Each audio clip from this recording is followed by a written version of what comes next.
What about you? What's your favorite character you played?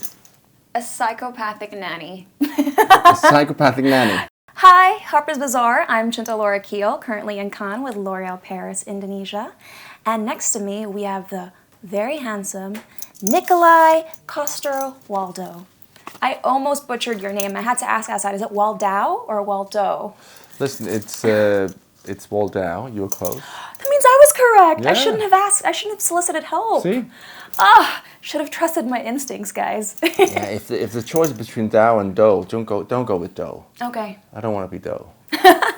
It's just, just don't So want. it's Waldau, friends. Yes, there you go. So, you've been in so many movies throughout your career, and I still struggle with this question myself as an actress, but do you think acting is an innate talent, or does one's life experience help enhance one's acting skills? Well, that's a good question. I think that obviously you need talent. I think it's a craft, like you have to learn. Yes. And it takes time. And I think it's one of those, there's a natural progression in your life and also in the parts that you play. It's very difficult to play someone who's a lot older than you. And it's also very different to play someone who's a lot younger than you because you're just a different, things happen, you change, you have a different insight. But when it comes to the actual job, I think talent, yes, you need talent, but you also need, that goes without saying.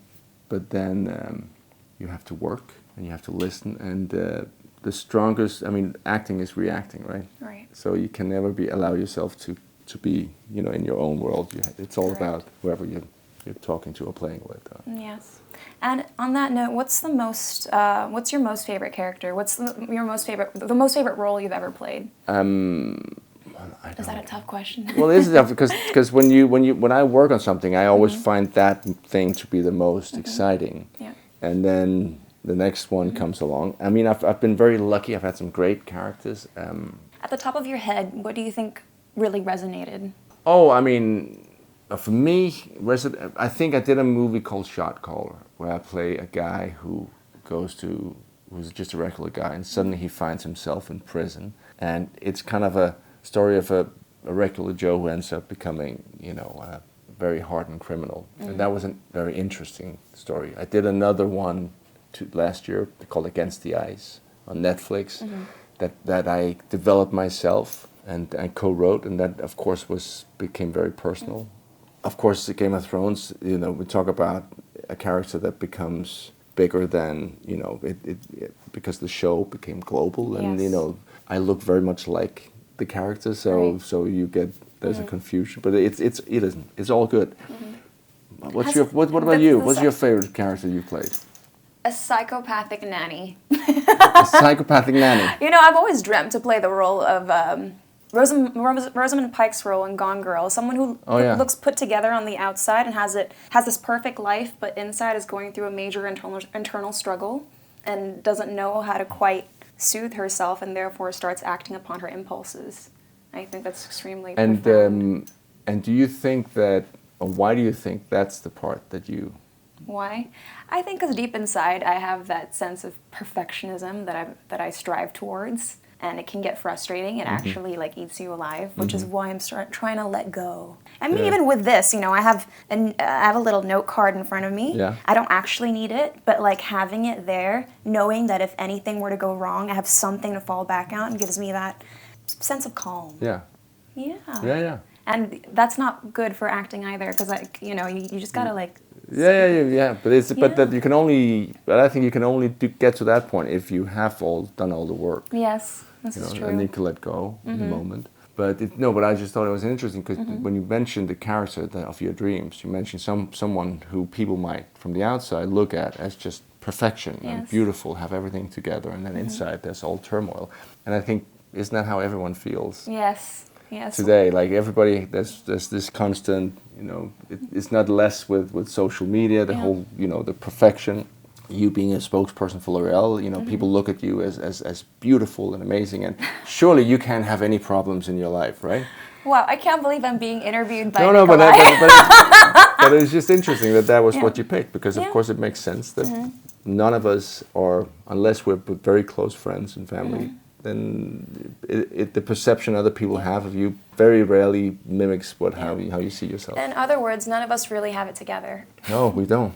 But enough about me. I have other questions that our listeners in Indonesia would like to hear. Okay. And for you personally, as a man, how do you feel about the world starting to shift towards being more pro-women, so to speak? You know, we're encouraging women to be more involved in the industry. Like, how has that affected you personally? I think I just did a show called The Last Thing He Told Me for Apple with Jennifer Garner, and it was produced by a company called Hello Sunshine, Reese Witherspoon. It's a company by women, for women. They have focused on telling female-driven stories with female directors. It was a great experience. I think it's long overdue. Yes. And I think not just in our industry, but in every industry in the world at large, we have massive challenges globally that we have to fix, we have to work on. And we have the tool, we have the way, we know how to do it. It's very complicated. We need everyone to be involved. So the idea that you kind of push out 50% of the population because of their gender is just insane, and it's so stupid. It's we have to include everyone. Yeah. It's happening, but we need to move that faster, needle faster. Some countries have done a lot for women in terms of gender equality. Others are way behind. So the fact is that there are 53 countries in the world that have actual laws that discriminate against people just because of their gender, because of being a woman. It's just stupid. Yeah, but with problems come solutions. And for you personally, how can men support the push towards gender equality, specifically in the film industry, in your opinion? Well, I think that you just have to be. I think we've already had a very important conversation. And I think you have to be mindful, everyone has to be mindful. And then it's about creating just the companies, production companies, the studios, just have to be active in terms of helping the young female talent. Yeah. And for you, what kind of change or progress would you still like to see being made in our industry? I mean, there are a lot, but some of your main concerns. But I think that one thing is you can talk about gender equality, which is important. I think equality overall, both behind the camera, but also in terms of the stories that are told. Then there's also how we produce, the impact we have. There's a lot of progress that we can make, that's been made, and we have to make more. I don't think you can isolate one business from the rest, and we're all connected. And I think that the last thing you need is for film industry or the arts to kind of stand outside. And I don't think we are. Yeah. But we have to, be them. I think we can lead in terms of transition. I always say that the entertainment industry is somewhat a medium that can create a paradigm shift in society because, we're able to create social criticisms, through the movies that we make, through the craft that we make. And that's why it's such a powerful thing. But on a lighter note, I've been so serious with all my questions. Have you been to Indonesia or have you watched any Indonesian movies? I'm sure our audience would like to know. Maybe I have. I don't know if I've watched any Indonesian movies, but I should. Yes, absolutely. I have been to Jakarta briefly. I was shooting a film many years ago, and we had 3 days of shooting. I thought that was it's a big city. Is it true that you're going to move, like you're going to build a new capital? City. Yes, absolutely. Like literally a whole... Yes, on a different island. Yes. Yes, we are. That is happening. I think it's about time because we need better city planning, and it's supposedly going to be a smart city, so I'm very excited about that because I think the majority of people aren't too environmentally conscious yet, so it's very important that we make the first move by moving the capital city and setting an example. But definitely recommend you visiting Indonesia because it's such a gigantic country, extremely diverse culturally, ethnically, and people tend to think, oh, is Indonesia in Bali? No, Bali is an island in Indonesia. And there are so many beautiful islands outside of Bali. Komodo Island is up and coming. Papua is very beautiful and has insane biodiversity. So we would really love it if you could visit. I would love to. I would. Yeah, it's embarrassing that I haven't, because it's the fourth most populous country in the world. I was gonna say, is it the fourth? I thought it was the third.